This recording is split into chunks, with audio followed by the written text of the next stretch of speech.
Good morning, watchers. Welcome to Brother Sal's Sunday Gathering at the Storehouse, our weekly commentary on world events. We first started in 1996 and have become more relevant ever since. Today, posting 2 shows per week to our YouTube channels, BroSal and Philadelphia Church. For 20 years, we've integrated the historical landscape that unfolds daily with the prophetic analysis anticipated by eschatology. We bring you non-traditional insights and uncensored discussion of issues purposely ignored by media of all kinds. Join us now for the only discussion of its kind. And joining me again this week is my son Tony. Welcome, Tony. What do you have for us? Good morning, Dad, and Merry Christmas and Happy New Year to everybody. This will be our last show for 2015 together. And I wanted to start, I referenced an article last week, and I just found it. It was about the exercise over there in Jordan. Actually, this was published in May at stripes.com.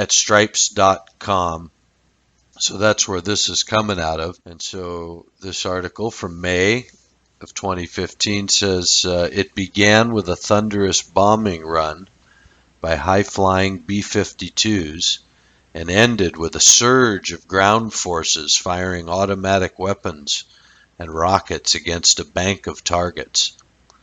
The massive display of military firepower in a desert range about 70 miles northeast of this port city on Monday. The culminating act of Eager Lion, an annual 2-week exercise planned by U.S. Marines. Roughly 5,000 American service members participated in the exercise, which was attended by top Jordanian military as well as U.S. Army General Lloyd Austin, commander of U.S. and U.S. Ambassador to Jordan, Alice Wells. The recent rise of the Islamic State group in neighboring Syria have made Jordan's security a special concern to Washington, which has traditionally viewed Amman as a reliable ally. More than 1 million Syrian refugees are believed to be living in Jordan as a result of the 4-year war and Islamic State military to infiltrate the conduct attacks such as the car bombing at a border crossing with Iraq last month that killed 4 Iraqi soldiers. It has recently warned that the civil war in Syria is spiraling further out of control, posing threats to the security of Jordan, which shares a long border with parts of Syria and Iraq that are now under Islamic State control, which doesn't really show that in the graphics that you get from like Business Insider. The large swaths of Syria and Iraq that Islamic State control are not along the border. What I had mentioned last week was, 5,000 American service members. 5,000 in an annual exercise in Jordan. We got 5,000 troops there ready to just show the strength of our commitment to Jordan. But doesn't it just seem a little incongruous to the people that are terrorizing the world are just a few miles away? Are you telling me it would be so hard to march through these cities that they occupy? So anyway, the big news this week, of course, Ramadi. The Iraqi forces have taken back Ramadi. But first I wanted to go through, because as I told you now, it's been, I'd say, almost 2 weeks. But the change is so night and day that it's obvious. Whereas for months now, I've been getting in my mail every day the news stories just for me. And so everybody's on Iraq, the Syrian war, Assad, every day it's the top world stories are these stories that have to do with, being cyber attacked by China, North Korea, the wars and rumors of wars have been going on every day in my news. And so I haven't even had to go far outside of that, except what other people send me, to find all the uh, the party lines, so to speak, right, that are being shown through the mouthpiece. And all of a sudden, about I say it's almost 2 weeks now, but it was sudden because I opened up my mail to get the week's dirt or the day it comes every day, and I thought, oh, that's funny. There's actresses and movies, movie stars and sports heroes and iPads and a bunch of pop culture crap. I thought, well, that's really weird. How funny. So the next day, I looked through, I'm like, wow, same thing. Next day, next day. Well, now we're on 10, 12, 14 days in a row. And just to show you what. Okay, so here's my daily stories for Sunday. And I tell you, this one's been on there almost every day now. Actresses' dramatic on-screen transformations. They got a picture of, what's her name there, Jennifer Aniston. But I guess it's about, you'll barely recognize these actresses who masked their beauty for award-winning movie roles. So that's the top story for me this Sunday, and it's been up in the top all week long, this story with her picture.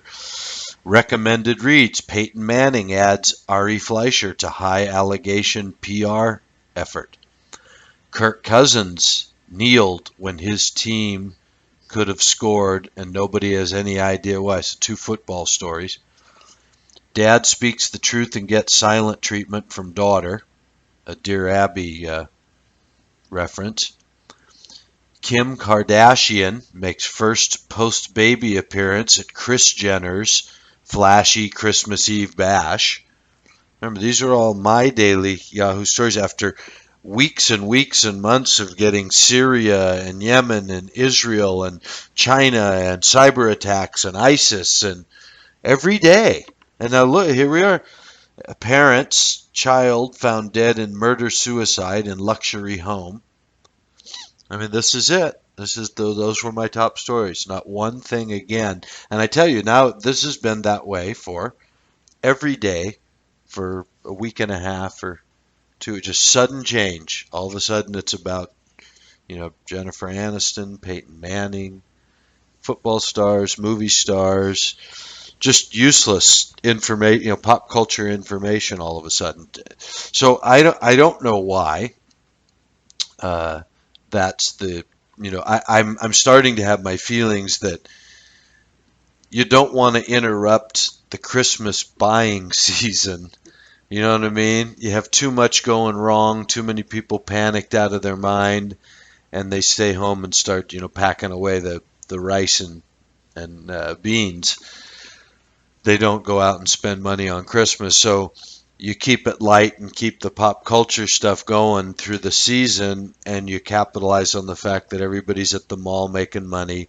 Nobody's talking about blowing anybody up. Nobody's paying attention to any of the serious crimes against humanity that are going on right now in the world and all that, all that. That's all just back burner or sensationalized into heart-wrenching stories. There's one in here this week about one of the Syrian refugees that went to Sweden, and he's been waiting there for his papers to come through and left his wife and family in Syria, where Assad's regime had tortured him in jail, and these kind of refugee stories, and if they're true, maybe they are. Assad's regime, who do they work for, and what's these kind of regimes make the West look reasonable. Make the way they steal the money hand over fist in the West look reasonable because it's all quote unquote free.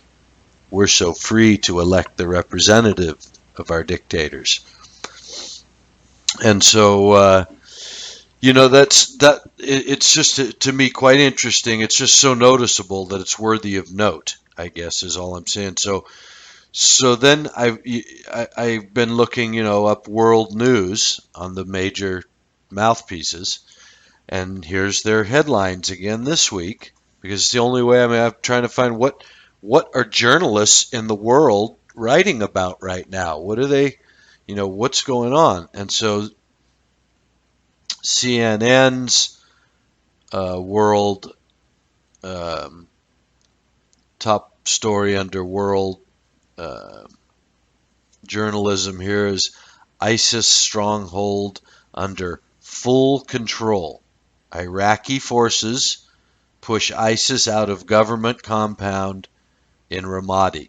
Now let's just not ask why it took a year, why we waited for ISIS to start terrorizing the world before we organized some of the. I mean, where'd these Iraqi forces come from? They've been there the whole time, haven't they? You know. So anyway, and the picture, I love this because I got to keep mentioning this, Dad. I think it's very important to understanding the deeper wool over the eyes nature of it all, like the 9/11 idea. Um, it shows a picture of cannon being fired. And so you've got the blast of the cannon like you do out of a gun. When you shoot a gun, you know, if you're able to keep your eyes open and watch, what you'll see is a big blast of fire often comes out of the barrel of a gun. And so this is a big gun, and it's a beautiful photo of the blast of fire, but it's blocking out, everything else. And so you can't really see what they're shooting at. Certainly there's no army on the other side. I'm not sure where this gun is being shot and when, but I'm just going to point out that we're being told that Iraqi forces have taken over this city stronghold, or the stronghold of this city, the city center, where ISIS has been since like summer, this past summer. So they've been there for 6 months, taxing the people through this elaborate tax system we read about a couple of weeks ago, right? Where they got this much for a truck and this much for a cow, and whatever. They've got a way to get in there and tax all the people, and they're that thoroughly embedded in the system. And these guys have now taken over that, and I'm still looking for one photograph that shows actual combat. All the photos this week that have to do with this, there's a photo again of the Toyota trucks with a couple of dozen people sitting in them coming at you, down the street. No telling when that was taken. Is that a recent? Are those trucks still out roaming the streets? Or is that just a stock photo from the first week, a year ago or whatever it's been now that they got a hold of those? But all the photos of this taking the town now. There's a video on one of them that I'm just blown away. It's a 30-second video, and it shows these guys walking through this empty, looks like a deserted. Where's all the people that were being taxed? Where's all the trucks? Where's all the civilians? What it says here is they took the city center, right? Like the Capitol buildings and all of that. How come I don't have a picture of the big brass with the band in front of the Capitol Center? Because that's what you do when you take a city. You go, we have the city now. That's our flag flying over the Capitol building. Here's our representatives. We're playing the band. It's our city now. Isn't that what you happened? Where is it when they took it? Where is it now that we've taken it? The Iraqi citizens have taken it back. Where are all those pictures? They showed me 30 seconds of like a desert training grounds, walking through these old crumbly buildings, half a dozen people. Wait a minute. I thought these guys just took over one of the ISIS strongholds, just fell. Where is the journalistic record of that? What are these pictures? So CNN cover shot this week for their world news, ISIS stronghold under full control. They got a picture of one cannon being fired. No context whatsoever. Just a cannon being fired. I just want to keep making note of that. I wish somebody could prove me wrong and show me all the evidence of these battles that are going on. And then their headlines are under this first one, ISIS stronghold under full control. It says Iraqi forces push ISIS out of government compound in Ramadi. Then the next headline, ISIS leader purportedly tells fighters, quote, "You are on the right path." What the hell else are you going to tell them? I mean, that's a headline. This is journalism. ISIS leader purportedly tells fighters, you boys are doing the right thing. I mean, what's he going to tell them? You're all a bunch of terrorists. How can you do this sort of thing? Next line, top Syrian rebel leader killed in airstrike. So I guess the top Syrian rebel leader. I'm thinking that's rebel against Assad, right? So one of the good guys got killed. Syrian regime willing to participate in talks with opposition. And we're going to find out that also through a CNN article, the UN Security Council now with their plans for a ceasefire. We talked about it a little last week, but anyway, this is their front page here for CNN's World Stories, and then Christians are disappearing from the Middle East. On the cover here, one of the stories is UN approves peace plan for Syria. So watch out, you got a peace plan coming over there. So that's CNN's World Stories this week, as I say, with the conspicuous cover photo of the single cannon going off, or tank. It looks probably like a tank's gun going off with no context, announcing that an ISIS stronghold is under full control. Which means, why am I not seeing pictures of the tanks lined up around the square with everybody celebrating, that kind of thing. Anyway, I'm just trying to go over some of this world news this week. That was CNN's world headlines.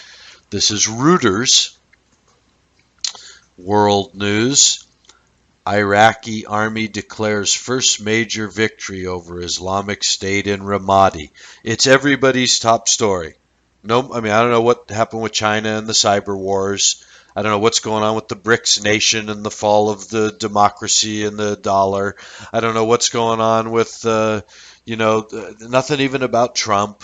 All of a sudden, in this week's world, nothing about the madman and the American presidential race. Nothing about what's been done in Paris or Germany or America to shore up. What is happening on the day-to-day battle against ISIS for everybody's safety and the refugee crisis. What laws have been put in place?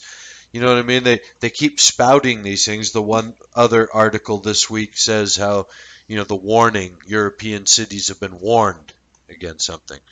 So again, where's the journalism? Warned by who? How credible? How many people? What are we expecting? What are people, how come these aren't top stories? One single top story on everybody's radar. Iraqi army declares first major victory, right? This is the same one as full control. What's the picture, Dad? Look at it. Are these guys coming out of a ditch on the side of a road a long way from anywhere? Where are they? This looks like a busted, this looks like rubble somewhere. Two guys. He's looking back at the camera. You got this? Are we done? Can we go for waffles? Right? One guy behind him in a helmet with a backpack. One guy carrying what I'm imagining is the Iraqi national flag. I don't know, but that's what the little caption under it says Iraqi's army declared victory over Islamic State fighters in a provincial capital west of Baghdad on Sunday, the first major triumph for the U.S. trained force since it collapsed in the face of an assault by the militants 18 months ago. So the Iraqi force, which I think we're going to read somewhere in here, is hundreds of 400,000 strong or some ridiculous number. They collapsed in the 18 months ago. How many was ISIS 18 months ago, Dad? Wait a minute. Does that make any sense? The U.S. trained force that collapsed. The U.S. bases in Iraq. The U.S. led campaign to get out Saddam and install a U.S. backed political system, right? All these people they've been electing, we've been telling our people something that we support. That they're having elections over there. You know, we're we're pouring money into this place. And meanwhile, they collapsed. First major triumph for the U.S. trained force since it collapsed in the face of an assault by the militants 18 months ago. So I'm just, how often does the U.S. military, uh, uh, supplied or fortified forces collapse in the face of militants? Did we collapse in the Iran-Contra, scandal down in Central America?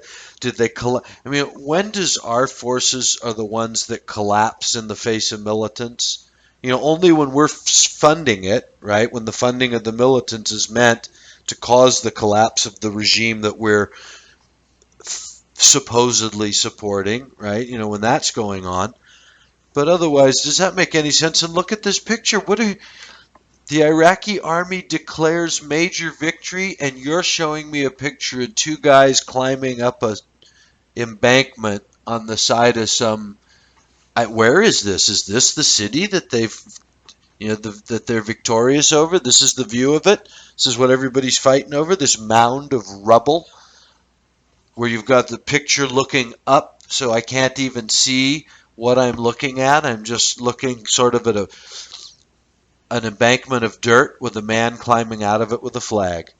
This is how the Iraqi army is. I mean, this is what you're showing me to go with this headline. The Iraqi army declares its first major victory. So what do I see? Is this the Iraqi army? I see two people, one holding a flag out in the middle of God knows where. Is this what the Islamic State prized so much? This piece of rubbleized dirt? Where is this capital that they've got? How come I'm not seeing pictures of the Iraqi army surrounding the Capitol buildings right now with all their people in place guarding it? Wouldn't that be what you did right after you took it? What do you just go to lunch, or you go out in the middle of nowhere to get a picture? Come on, guys. I need two guys. We got to get a picture of this victory for the world, right? This is Reuters World News. So Reuters, you'd think they could buy a better picture than this. Maybe one of the, somebody with a tank driving around securing the Capitol that they just won. So anyway, I find that interesting because I haven't seen a picture of it, even though they're announcing victory all week now in the paper here. So then the latest world news next to this in the Reuters, evacuation of 3 Syrian towns to go ahead Monday under rare deal. Nigerian army repels Boko Haram attack near state capital. Hezbollah leader tells Israel to brace for retaliation over Kantar's death. Turkey's Kurds call for self-rule amid violence in southeast. So you got plenty of fire cooking there, at least in their latest world news. You got, terror down in Nigeria with Boko Haram, which is an ISIS affiliate. Evacuation of 3 more Syrian towns. What is that? Evacuate? Who's evacuating? Why? I say that's back to what we've been pointing out, that it's because there's certain territory they got to get back for this new regime they're putting in there. This Sunni leader that's going to lead all the Sunnis, he's got to have a certain territory. There's certain lines that are drawn that we don't understand maybe why, but that's what I see in it all. A Hezbollah leader tells Israel to brace for retaliation. I mean, I see all this as setting up. Israel's going to come into this a couple of times this week. So anyway, that's Reuters World News. NBC News World listing for NBC. Here's the one showing the four or five Toyota trucks full of these guys. They're coming at an awkward hour. You can see the lights are on the trucks. There's a car going the other way, so this isn't a closed highway. There's even a car out in front. This is just a movement on a free road somewhere. when is this? This isn't battleground stuff. Obviously, these guys are just out on the highway moving their new. The trucks still look brand new. There's no denting. Do these look like battle trucks yet? So anyway, I don't know, but it looks to me like an old picture. If it's not, I'm still wondering how come we can't stop one of these trucks. But at very most, is 20 or 30 people pictured moving down the highway. And it says ISIS is losing territory, but that doesn't mean it's losing. And if you follow that article, it just points out that they're digging in deep in other places, which is what I've been saying, Dad, that's what's going to happen now. In my view, you can't keep up this fake ISIS forever, bombing these swaths of territory forever. That's got to be to a purpose, see? And the purpose makes more sense that you're softening up that territory for the next king that's going to take over. And as that becomes time, the story has to be that you're defeating ISIS back into their holes, just like Al-Qaeda. I mean, they pulled off 9/11 when, old Osama bin Laden was just some old terrorist in a hole, right? He wasn't coming out in his heyday announcing all his threats. He was just hiding in his hole. So that can go on for as long as it needs to. ISIS can be hiding in their holes, and that gives reason for a constant war that keeps being fought. So I say that's what we're watching right now, is the timing of all that. When is it time to give the good Sunni king that kingdom? And I say that the clue to that right now for me is this announcement of a peace deal in Syria, or a ceasefire with the idea of moving toward a peaceful solution, a political solution to the quote-unquote civil war going on in Syria. So anyway, but back to the, where we're at this week with NBC, we've got ISIS is losing territory, but that doesn't mean it's losing. Now remember, we read last week, I think, or the week before, one of the last couple of weeks, that all this money, the $1 billion caliphate or whatever, right? And they were pointing out that, they're taxing the trucks, and they got 8 million people under their thumb, and they depend upon expansion. Well, if they're losing territory, they're hardly expanding. If they've got to pay for more satellite operations, how do they do that? See, that's how they have to build into it now. These people are already back in our country. They're in Europe. They've come through the million people that have come in the refugee crisis. That's enough to account for all the people they need to carry out terror indefinitely, if that's the case, right? So they can lose territory. What I'm saying is, where do they get the funding now? But if they become this small splinter group, their funding can also be written off as something coming from individuals again that funnel them money and keep them alive because they don't have a military presence, which again, show me when they ever had. Show me a picture of 1,000 of these guys in any one place at any one time. Show me 500 of them engaged in battle in any place at any time to take any of these cities or lose any of these cities, these swaths of land. When has one single cell phone caught a picture of it? That 30-second video they've got on here showing this apparent victory at Ramadi has got one bomb, one what looks like the remains of a bomb that went off in the background, with the smoke sort of rising and the dirt in a billowy sort of cloud. One in the distance.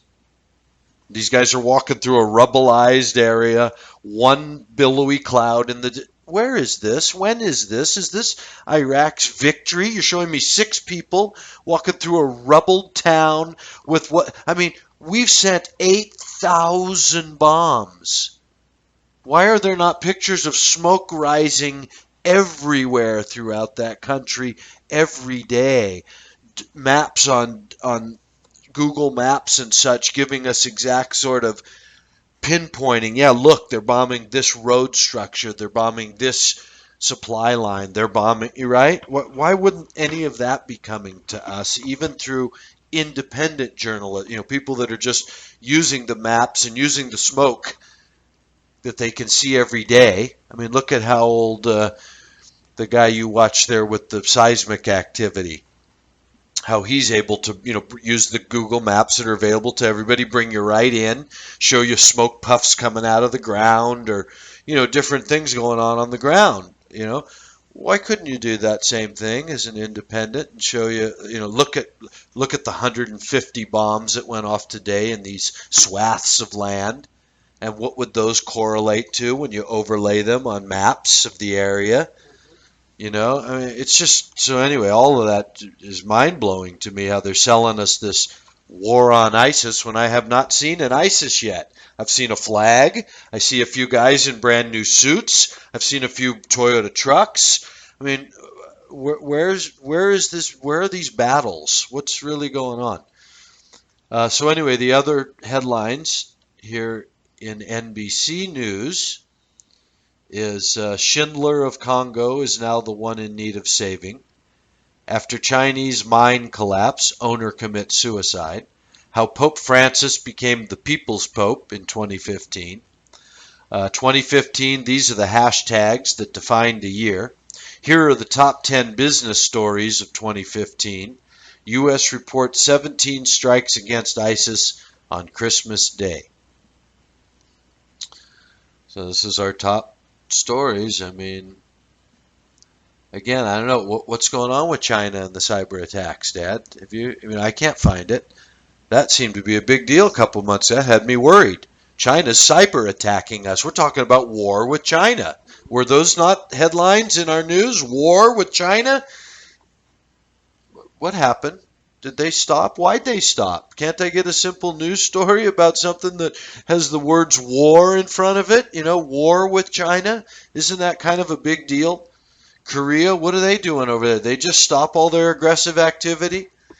Russia, they go in and out of the news as being at once.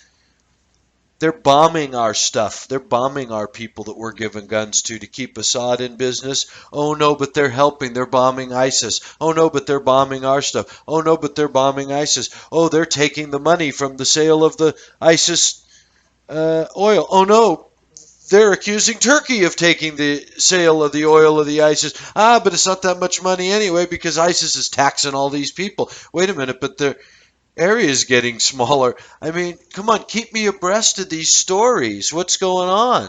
So is Turkey and Russia ready to kill each other or not? After a Chinese mine collapse, owner commits suicide? I mean, that's more important right now than what's going on with the, cyber attacking and Russia and Turkey and ISIS and anyway, I just find it very interesting how the top stories don't reflect what we've been watching for months is sort of what's been presented over those months as such serious situations on so many burners. Where's the ongoing journalism with those situations? I find that missing. Okay, so anyway, that was NBC. Now you got BBC. I'm sorry, that was CNN. Now you got BBC. Here's the world news from BBC. Their top story: evacuation from Syrian camp on hold. This is from December 26th, yesterday. The expected evacuation of thousands of rebels from in and around Yarmouk refugee camp in southern Damascus is put on hold, reports say. So I haven't read that article. I just thought it was, so what is my thing, because for me it plays into such a bigger context. But that's the top story. Next to that, China expels a French journalist. Next to that, Christmas blaze guts Australian homes. Dozens held in Serbia corruption probe. Iraqis move deeper into IS-held Ramadi. I mean, that's yesterday. You're kind of behind the game, aren't you? BBC, Iraqis move deeper into IS-held Ramadi. We got a story from the same day saying they're celebrating victory, you know? So anyway, but that's part of their top stories. Idrogan talks man out of suicide. Well, that's important. I'd really like to know what he's doing about Russia, but he talked somebody out of suicide. Anyway, that's their top stories, and I mean, it only sort of gets worse as you go down the line of the more minor stories. But anyway, that's BBC's top stuff going on. Nothing there about any. In other words, all of this independent journalism you're telling me, independent journalism, and their top story basically is, Iraq getting into Ramadi. Okay, well that's great, but doesn't that fall on the heels now of like 100 hot stories that are so hot that they're more important than Syrian evacuation on hold? Shouldn't that, China expels a French journalist? Hell, they ran over some poor kid in Tiananmen Square 20 years ago with a tank. So this is, how big a deal is that? They expel a French journalist. I can see that that's part of the overall news, but aren't we on the brink of disaster? The climate change, right, is killing everything. The economies of the world, right? Last I was told, China's system was being teetering on disaster. Their financial system. We're told that ours is also. You got Russia and Turkey threatening world war, to start world war over the Ukraine. They're killing each other. You got people in dire straits. Winter is on these people, freezing in a place where last I heard they had they shut the gas off. They said, fine, no more gas from Russia. So what's going on with these kind of things, in the world? Instead, I'm getting, what I feel is all this diversion stuff in the news. None of the real heavy-hitting stories that can move people to change the world or do anything. So that's the BBC's top stories. And then every right-wing's favorite mouthpiece, Fox World News has, and this just changed because yesterday the top story was again about the Pope. So this just changed to Japan says armed Chinese Coast Guard ship violates its waters off disputed islands. So again, you got your wars and rumors of wars kind of idea, right? Everybody's arming to the teeth. Isn't that weird? Where's the journalism as to why? Why does everybody want to spend the little bit of money that they have right now on war? It fits when you look at the context we're always outlining of these sort of bankers in the idea of the William Guy Carr's pawns in the game thing and Carol Quigley's view of this cabal of people trying to basically get their tentacles around all the resources and everything of the world. And if you fit into that, this idea that they're selling this climate change catastrophe, too many people in the world, right, that they'd like to see population reduction. If you figure into the whole historical perspective that it seems ever since the beginning of banking, the beginning of Rothschild-style, modern, what we call modern banking in the 17th century or something, you've got the idea of funding both sides, right? And selling the weapons to both sides to have them kill each other, and being able to control who wins by who you fund at what point and who you stop funding at what point with weapons, right? You can really control it like water through a hose, more and less pressure. As long as the pressure's equal, you can predict that sort of outcome, and then as one gets its pressure turned down, all of a sudden you can predict the sort of change that you're going to have. And so I see it that way, that it only makes sense in a world that's starving for peace, starving for economic, you know, real economic growth based on infrastructure and schooling and, investing and all that kind of stuff.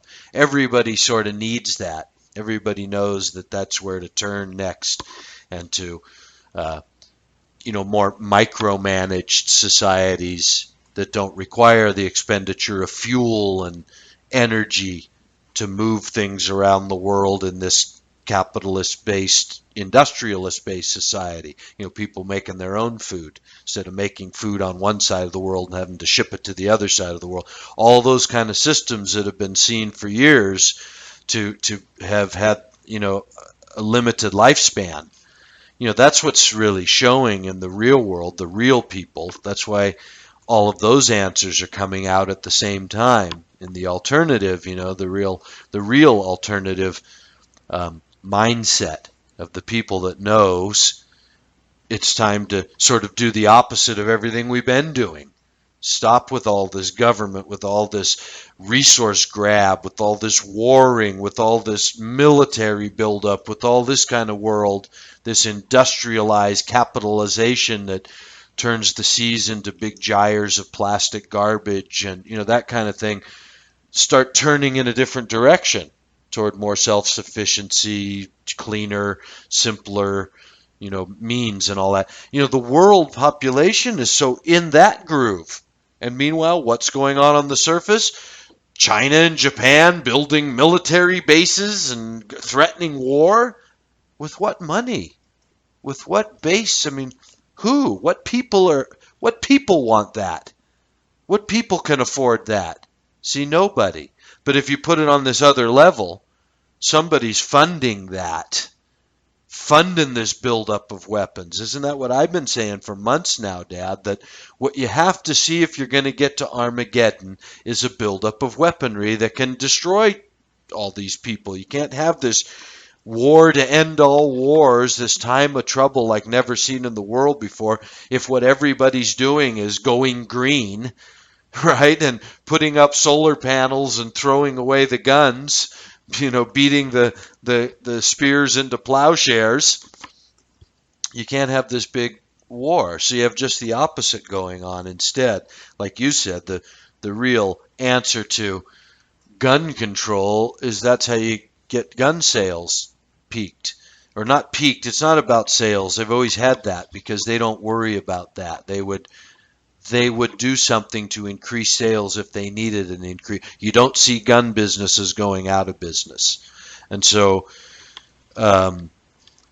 what you have, I think, is what you're pointing out, that in this end time moment, you want everybody armed. You want a population that's shooting each other so that when you send in the police, they're all armed to the teeth. They're trigger happy, like the one here that killed that kid climbing out of the car. They're all scared and trigger happy because they're being told that the population's dangerous, right? So to foment all of that kind of, end time fervor that you need to have everybody in this state of, worst. I wouldn't even believe all that was, much more than mythical if it wasn't for the fact that the prophecy has always said, on the surface level, I feel like it's almost taking it to a, that Orwellian artistic level of something beyond what it is, surrealizing the whole nature of the evil in the world. But when you look at the fact that the direction that it's come over time, and the prophecy that says it will come to a time, like never before in the world. It'll be a time of trouble like never before. That's where I find this intersection of, the unreal or the supernatural, the invisible, with the visible world very hard to, reconcile any other way. We really are keep going downhill. They keep building weapons and starting more wars. Why? See, the people that have all the money and the weapons could do it different, is what I'm trying to point out. This isn't all happening on the surface because, oh, Japan's pissed off. Who's pulling Japan's strings that has them putting their people's money into being pissed off? Just like who's pulling America's strings, who's pulling the French strings to send all their kids and get all their money into weapons of war right now instead of peaceful solutions. And, what the world should be doing is sitting down and stopping these warmongers, turning off all the weapons and, exposing this ISIS. But they can't because this is the time for it. Why? Because these agents are in the top echelons now for 100, they've been moving up these ladders of governments, owning it through their banking world long enough now that they have control. Nobody's left to do anything about it. There's a few people pissing and moaning, but that's all they can do. The systems of power and control now, through all the institutions that make government what it is, right? All these institutions have been paid for by this same banking cartel that pays for the military. So they've got all the yes men and yes women in their positions now. That's what I think on the physical level. That's why it's happening now, right? Is it takes all of the people in a position to get the world to do something it wouldn't rationally do. Nobody wants this world that they're giving us. Nobody. None of the humans in any of these places want this world, and they're shoving war down our throat, shoving enemies down our throat that we don't have, creating all of these displaced people into the world that they knew they were going to have, and acting like it's some terrible tragedy. It's just so, that part of it. I see it all relates back to the deception of 9/11. If you can't get your mind around the deception of 9/11, well, then aren't you going to miss out on the size of the deception that's going on? Aren't you going to be believing in their cartoon and not seeing through the cartoon to some deeper, angle, some deeper play that's going on? Because I'm sorry, but 4 planes disintegrated into nothing that day and did what no airplanes can do, ever. Buildings did what no buildings can do, ever. So isn't it easier to just accept that none of that happened the way, that, and once you accept that, then without having to provide all the answers for what did happen, just to step back and say, okay, so what kind of world are we in?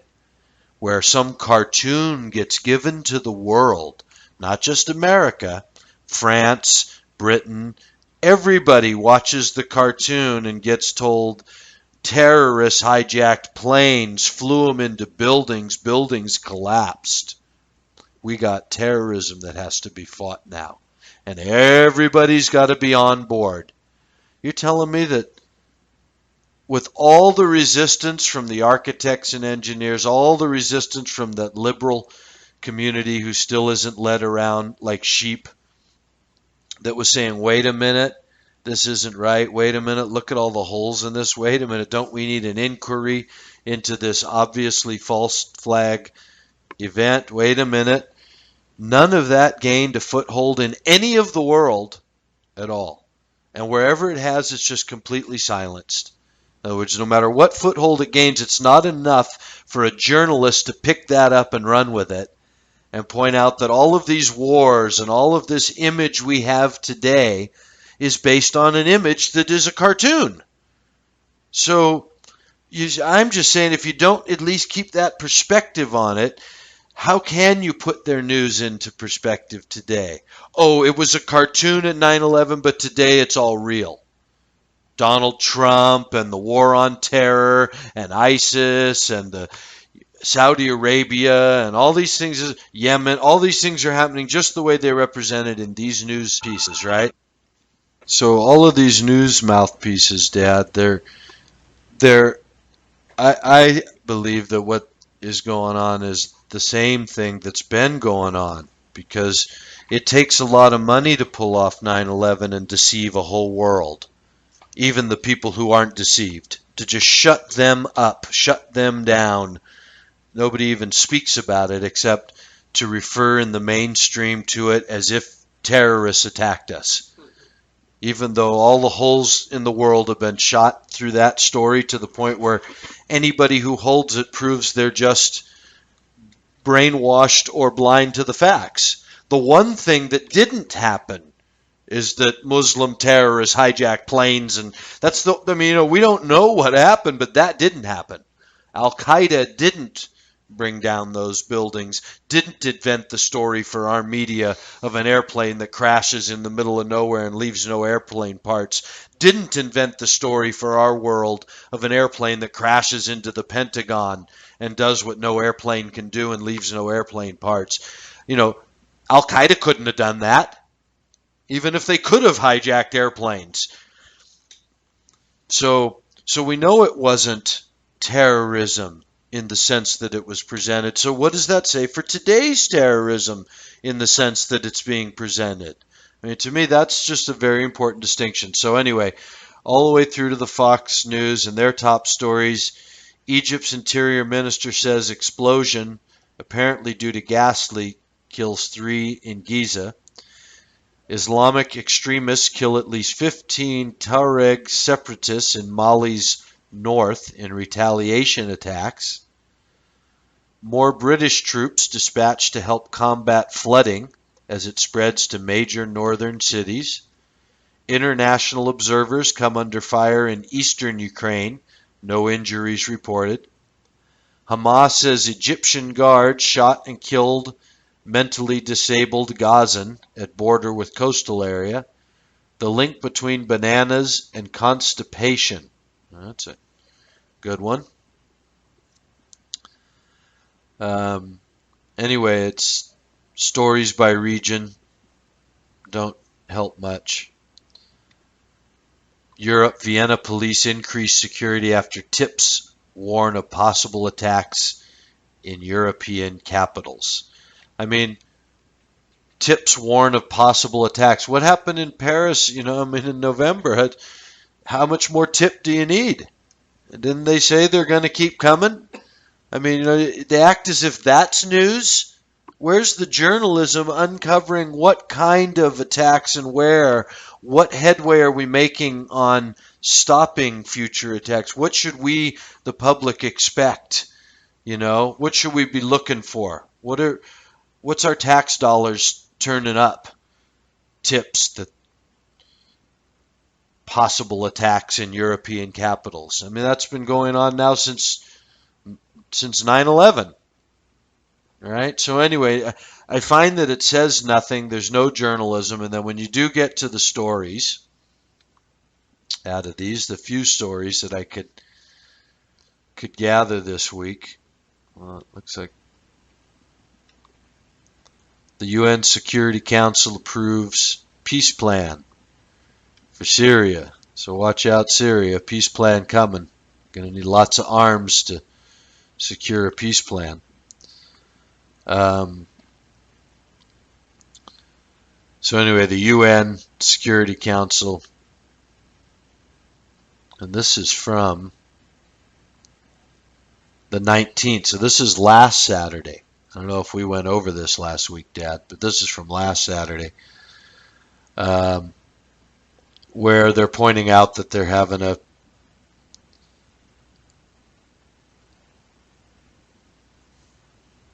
peace process over there. It calls for credible, inclusive, and non-sectarian governance within 6 months and free and fair elections pursuant to the new constitution within 18 months. Doesn't tell us who's going to write this new constitution. Funny enough. Probably a UN body. If the war is to end, it is imperative that the Syrian people agree on an alternative in terms of their governance. It's so funny. The one thing the Syrian people can't do is agree to keep Assad. That wouldn't be free or fair if all the Syrian people decided to keep Assad. So as long as they're willing to agree on somebody else, They can have free and fair governance. But anyway, so they're laying out this process by which Assad will go peacefully. God help him if the free and fair election, if they should vote Assad in. I guess that would be impossible at this point. But anyway, so as of last week, the UN Security Council has approved a peace plan. So they can so basically the rebels and the government can stop officially killing each other, and they can start forming a political systems. And now already you got Russia objecting to saying, well, wait a minute, some of the who can be part of this peace process, not some of these terrorists that are now going to be represented as political legitimate political arms that were just terrorizing people last week, meaning American supported rebels for the most part. That's what Putin's plan. So it pointed out how Putin and America still don't agree, and all of this I see, Dad, is just keeps kicking this can further down the road that we're just getting into what's going to take a little time now to become the things we've been predicting, this territory ruled by the good Sunni king. We're coming to the point where ISIS has to be defeated, and which means I think we still have to have more of this false flag terrorism. So anyway, here's another article. That was CNN. This is The Guardian. Iraqi forces seize key base in Ramadi from ISIS. So as I said, everybody's got that story. What I thought was funny is this is the one that's got the video. The picture on the cover of the video shows like, I don't know, half a dozen troops walking through town. They seem relaxed. I mean, it's not people. These aren't people walking through town with guns, like they're afraid. And the caption says Iraqi troops make advances in Ramadi. And then this is the one when you watch, it shows them in this basically remote place of rubble. Just a few of them walking with like one smokestack going in the distance. And this is to announce this area, I suppose, they've taken from, because it starts with Iraqi troops have regained control of a government complex in Ramadi, drawing closer to ousting Islamic State militants from the Sunni heartland city conquered last summer. Progress in the grueling ground offensive launched last week has been slow, with the militants entrenched in a city that remains home to thousands of civilians trapped in the midst of the battle. So, again, it'd be kind of convincing if I saw a picture of this grueling ground offensive launched last week that's been slow. So all week there's been a grueling ground offensive, and what you show me now is a picture of, half a dozen guys walking through the town looking pretty comfy. I mean, this doesn't say grueling ground offensive. This doesn't say government complex to me. Is this it? This rubble? This is where the government's been operating out of, that's been taxing the people and running this country? The ground that was so important to take back over?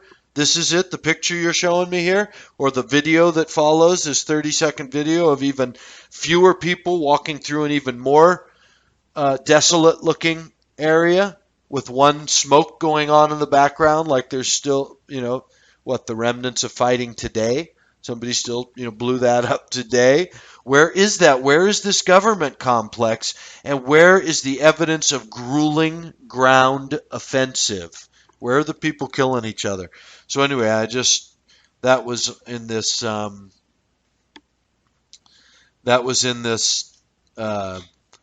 Guardian, the lead article of the Guardian. And then they have even another picture, Iraqi forces in Ramadi's from Daesh terrorists continue in Al-Hoz district. 2 armored vehicles with turrets on the top and one behind it with a couple people walking. They've stopped, it looks like, because the door's open on one of the armored vehicles and the people that are behind. Again, I don't know where this is. There's a lot of damage in this area that they're showing. No people. I mean, I don't know. This isn't government buildings. This isn't whatever strategic location this is. I mean, you wouldn't be taxing it. There's no trucks to tax. I don't see any cows. I see no businesses. So this isn't, is this the cities? I mean, don't these people have cities over there? Every picture I see is some remote area of destruction. And again, where's the, okay, I mean, here, two vehicles. I don't know what this proves. Iraqi forces, I mean, why isn't it showing, 20 of these vehicles or whatever it took to take this in the grueling siege around the government buildings that they now have? With the flags being flying, yeah, we got this back for our side. Anyway, maybe next week. But this province, see, now this Anbar province, says the fighting in Anbar has displaced millions of Iraqis, with many others still trapped within the city, risking their use as human shields by ISIS fighters who have repeatedly called on them to remain within the caliphate's borders. So again, back to the here's one showing the unpopular side of the caliphate. They've got to hold these people in. So who is this caliphate everybody's so afraid of that nobody wants to even join? But millions of Iraqis have had to flee this area. And they show me a picture again, a deserted place, it looks, with 2 vehicles, 3 vehicles. Where are the millions that are fleeing? Where is the tension that's causing that? How could you hide that?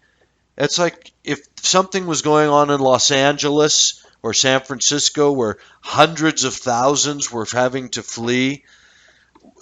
Would it be so hard? Would you have to go out into the middle of nowhere and represent it with no people? Where are these people that are fleeing? When you're fleeing and you can't take your stuff with you, I mean, that's tension. Where are the pictures of all this tension? I don't see it. So anyway, that was a story from The Guardian on the Iraqi forces with no journalistic backup, in my view. Nothing to add any credibility. So now we get from Reuters, one of the stories this week, Islamic State gets, this is from Saturday, December 26th, Islamic State, quote, gets tougher in face of airstrikes. An audio message. A new message purporting to come from the leader of Islamic State said airstrikes by Russia and a U.S.-led coalition have failed to weaken the group. Be confident that God will grant victory to those who worship Him and hear the good news that our state is doing well. The more intense the war against it, the purer it becomes and the tougher it gets, said the audio recording described as by Baghdadi. The authenticity of the message posted on Saturday on Twitter accounts that have published Islamic State statements in the past could not be verified. It slammed Saudi Arabia's efforts to set up a coalition of Muslim nations to fight his group. If it was an Islamic coalition, it would have declared itself free from its Jewish and Crusader lords and made the killing the Jews and the liberation of Palestine its goal, the message said. The militant Sunni Islamist group controls swaths, that's the official word, I guess, controls swaths of Syria and Iraq, but has come under intensifying military pressure in recent weeks. So I think this is what's key to what we've been talking about. Well, not only the threat, but it slammed Saudi Arabia's effort to set up a coalition of Muslim nations to fight his group.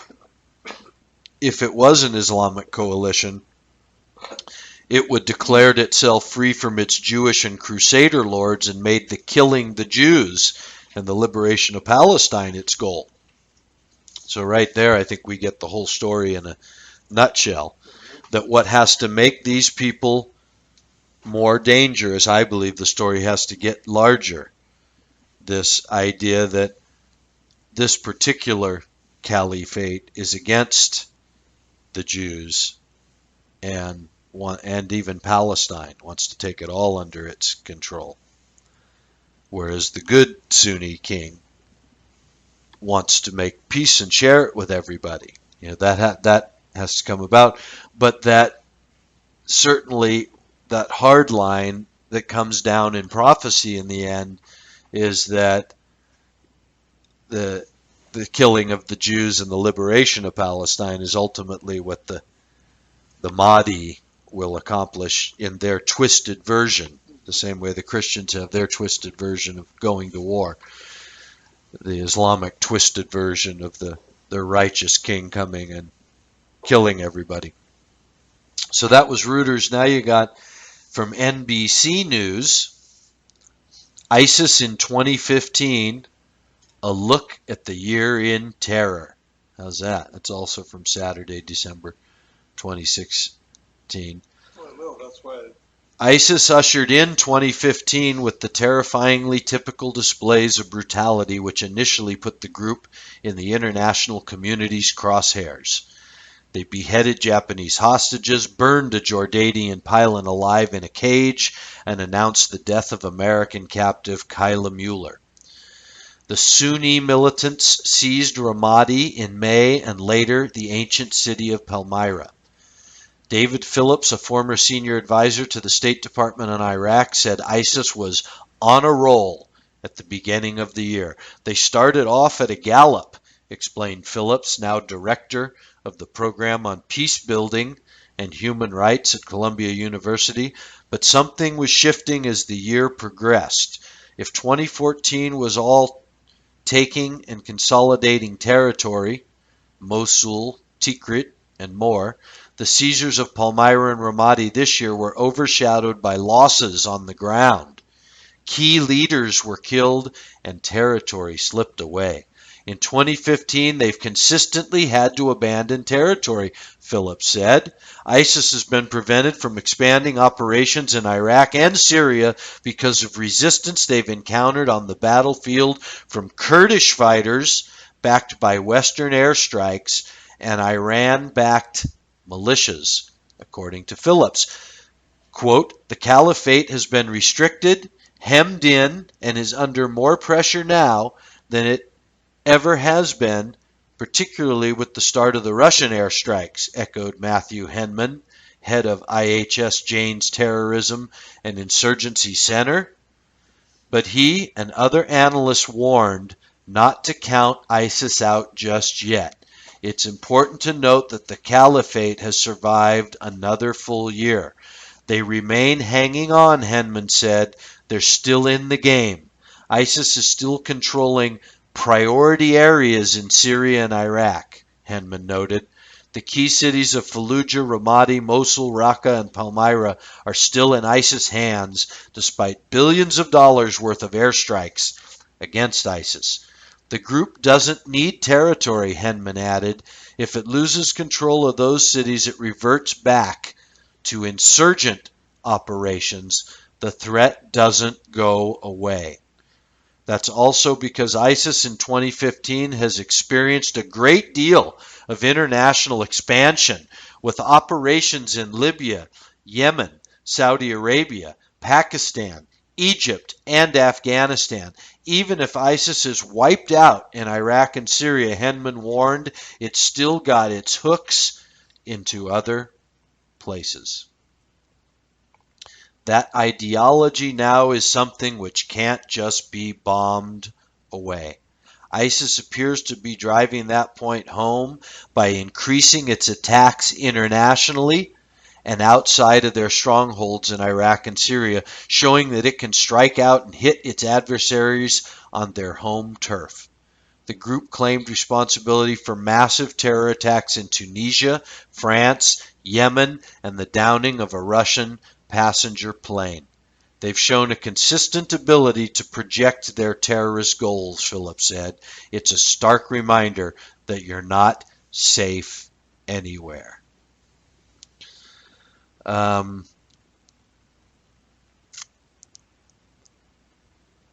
anyway, yeah, that's the basic idea there. We're not safe anywhere, Dad, because even if ISIS is losing cities in Iraq and Syria now, they've got these strongholds all over the world. And remember what we talked about a couple weeks ago with the prophecy part of it, where this king's going to go take Egypt's gold or Egypt's riches, and Libya and Ethiopia are going to be its allies. Well, what do we keep hearing in all this? Libya and Egypt are in danger right now, right? From having these ISIS, expansion in their areas. So I believe that's all leading up to that sort of solution. And then last, the one that you and I keep talking about, IS leader urges uprising in Saudi Israel. So this is another one, stuff gleaned. This is from Yahoo News.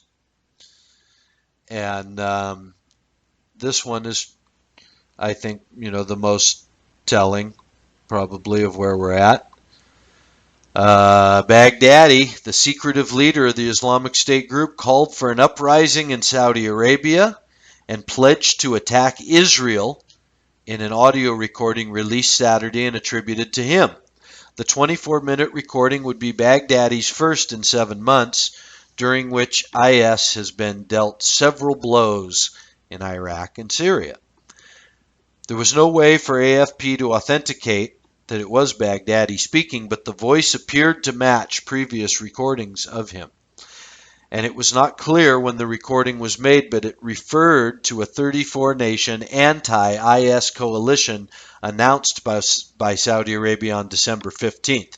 Quote, they announced lately a coalition, falsely called Islamic, and announced its goal is to fight the caliphate, said the speaker in the recording circulating among pro-IS Twitter users. If this coalition were Islamic, it would have announced victory and aid to the people of Syria, he said. He called on Saudi citizens to rise up against the apostate tyrants and avenge your people in Syria, Iraq, and Yemen. Baghdadi regularly attacks the Saudi kingdom in his recordings. In his last message, he accused Saudi rulers of launching an air campaign against Shiite Houthi rebels in Yemen only to please the West. Baghdadi also pledged to attack Israel, saying IS has not forgotten Palestine for a single moment. And soon, with God's permission, you will hear the footsteps of the Mujahideen. We are getting closer to you day by day, he said. The recording did not appear to be accompanied by multilingual transcripts, which has been in the case with other Baghdadi audio messages. So anyway, I keep saying that the threat has to come to Israel. That's what makes sense to me, that the good caliphate has to stand up and, if not save Israel, has to be in that position of averting this potential. And I say the potential hasn't reached the point it can yet, where they have to show us where more people are hearing this Baghdadi message. There's just too much radical extremism going on now, uncontrollable all over the world, where they're, attacking different Western interests and Israeli interests. I think that, we're starting to see it now. I don't see where it can go if they keep threatening it and never make good on any of it. I don't see how then they raise this new caliphate. I still maintain that all the reason it keeps coming down to Iraq, Syria, and Yemen is because this is this initial territory. This is this stronghold that he needs for the caliphate to eventually regain all that territory and be in a moderate hands that has been pledged to be friends with Israel, whatever, to be a Western ally, whatever's going on that level of the play, right? He's doing it for this, let's say, for this righteous reason that he's going to unite all the Sunnis. They're all going to be moderate. They're all going to play ball with Israel. You know, they're giving him the support to go get that land back under his control. And that's what's really going on over there right now. Anyway, Dad, that's what I've got for this week. Thanks for having me on the show, and Happy New Year to everybody. Well, Tony, I think you're exactly right, and it was another superb analysis of this week's happenings in the news in the Middle East. And folks, I hope you enjoyed the show today. And give us a little feedback. Go to BroSal.org on YouTube or the Philadelphian Church on YouTube and comment. Drop us a line. Subscribe. And if you like what you're hearing and you want this to continue, drop us a frankincense offering. There's a button right up on the right-hand corner of the title to keep this ministry and the word coming to you. And for Tony, I'm Brother Sal. Till next week, we want you to have a great day in Christ. Thank you.